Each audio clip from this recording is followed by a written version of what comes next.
देश की एकता और सुरक्षा के लिए कांग्रेस हर बलिदान को तैयार, सीएम सुक्खू। हिमाचल प्रदेश के मुख्यमंत्री सुखविंदर सिंह सुक्खू ने शिमला में आयोजित जय हिंद सभा में कहा कि कांग्रेस पार्टी देश की एकता और अखंडता के लिए हमेशा तत्पर रही है और रहेगी। ये सभा 1971 के भारत पाक युद्ध, शहीद सैनिकों और शिमला समझौते की याद में आयोजित की गई है।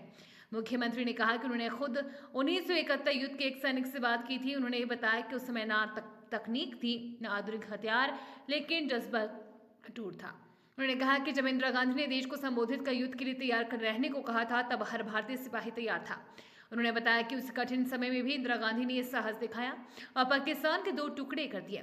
93,000 पाकिस्तानी सैनिकों ने आत्मसमर्पण किया और बांग्लादेश का निर्माण हुआ। अखिल भारतीय कांग्रेस कमेटी के दिशा निर्देश अनुसार सभी देश के सभी प्रांतों में 30 तारीख और के भीतर जय हिंद सभा का आयोजन किया जाना था। हमारा आज आयोजन किया गया है, जिसमें 50 पूर्व सैनिक जिन्होंने देश की सेना में सेवा की है, 1971 की लड़ाई लड़ी है और जो अभी सिंदूर ऑपरेशन हुआ है उसमें जो परिवार शहीद हुए हैं, एक हमारे उनको जो हमारी सरकार की तरफ से सम्मान मिलना चाहिए था, जो सिंदूर के ऑपरेशन के दौरान, वो सम्मान भी दिया गया। और जय हिंद सभा का आयोजन इस दिशा से किया गया, इस दृष्टिकोण से किया गया कि जो शिमला समझौता था वो साथ लगते एडवांस स्टडी में ही किया गया था। शिमला समझौता के तहत किस तरह श्रीमती इंदिरा गांधी जी ने, जब पाकिस्तान उनके सामने गिड़गिड़ा रहा था, पाकिस्तान के 2 टुकड़े कर दिए थे, पूर्वी पाकिस्तान के रूप में बांग्लादेश के नए देश ने जन्म लिया, उस समझौते की शर्तों को जिस तरह पाकिस्तान की सरकार ने कहा है कि हम इस पर आगे अमल नहीं करेंगे, हमारी जय हिंद सभा उन वीरों को नमन करती है जिन्होंने पाकिस्तान के 2 टुकड़े किए थे और जो सेना ने पराक्रम हमारा तीनों सेनाओं ने दिखाया, उसके लिए आज जनसभा का आयोजन, जय हिंद जनसभा का आयोजन किया गया था। तो सर, आप कह रहे दूसरी तरफ बीजेपी राजनीति कर रही थी। नहीं, देखो, राजनीतिक दृष्टिकोण से हमारा काम देश की एकता और अखंडता को बनाए रखने के लिए राजनीति करना नहीं है।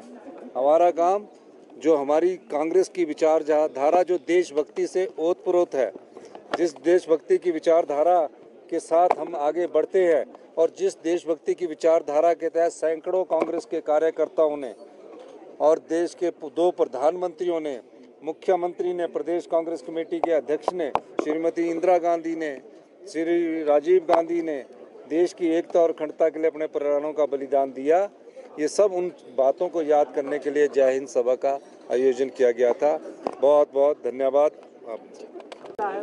देखिए, शिमला में ये सभा होना, ये अपने आप में ये बहुत ही अभूतपूर्व कार्य प्रोग्राम है, क्योंकि पूरे देश में अगर कहीं पे ये समझौता हुआ है पूरे विश्व में, वो शिमला समझौता, शिमला ट्रीटी करके जाना जाता है। और वो शिमला ट्रीटी यहीं से 500 किलोमीटर दूर हुआ था। हम वहीं पे प्रोग्राम करना चाहते थे, लेकिन वहाँ जगह कम है, इसलिए हमने यहाँ पे किया है। सबसे बड़ी बात यह है कि उसमें ये तय हुआ था, स्पष्ट हुआ था कि 2 देश के बीच में, पाकिस्तान और इंडिया, इसमें कोई भी बीच में नहीं आ सकता। ये हम 2 देश सवाल से पैदा कर सकते हैं, यूएन में भी नहीं जा सकते, ये फाइनल हुआ था। उसके बावजूद उन्होंने, ट्रम्प साहब ने पहले आगे आके ये सीज फायर डिक्लेयर कर दिया। इसका हमें खेद है, वो बिल्कुल बराबर नहीं हुआ है। जो शिमला समझौता है उसके विपरीत हुआ है ये। और 2 दिन बाद में जैसे ही सीज फायर हुआ, उसके 2 दिन बाद में सो मोटो पाकिस्तान ने शिमला समझौते को खारिज कर दिया है। इसके लिए भी हम सवाल पूछना चाहते हैं कि अब देश में कोई पूछेगा नहीं उनको, विश्व में कोई पूछेगा नहीं उनको, आपने ऐसे कैसे किया। हम तो कानून के मुताबिक चलते हैं, लेकिन वो कैसे भी करेंगे। और हमारे इतने लोगों की जानें दी है, उसके बाद में आप सीज फायर करते हैं, और वो सीज फायर भी पहले ट्रम्प बताते हैं और उसके लिए बोलते व्यापार के लिए हमने कर दिया। और फिर एप्पल का फ़ोन भी, जो मालिक है एप्पल का, उनको भी बोला कि एप्पल का यहाँ प्रोडक्शन नहीं करना चाहिए, ये भी बता रहे हैं। एक तरह से ये उनकी जोर ज़बरदस्ती चल रही है ट्रम्प साहब की। मैम, जिस तरह से ऑपरेशन सिंदूर को पॉलिटिसाइज किया नहीं जा रहा बताइए, है, शर्तें नहीं बताइए। जिस तरह से ऑपरेशन सिंदूर को पॉलिटिसाइज किया जा रहा है, चुनावों में इसका प्रयोग करने का प्रयास किया जा रहा है, किस तरह देखते हैं आप इस तरह के? हिंदुस्तान की जनता बहुत होशियार है।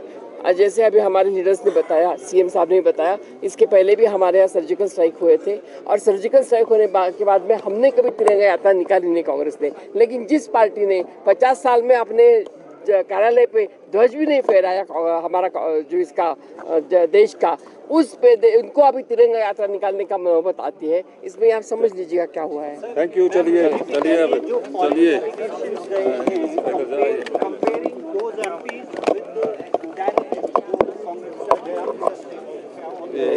इसके ऊपर नहीं मैं बोलना चाहूँगा।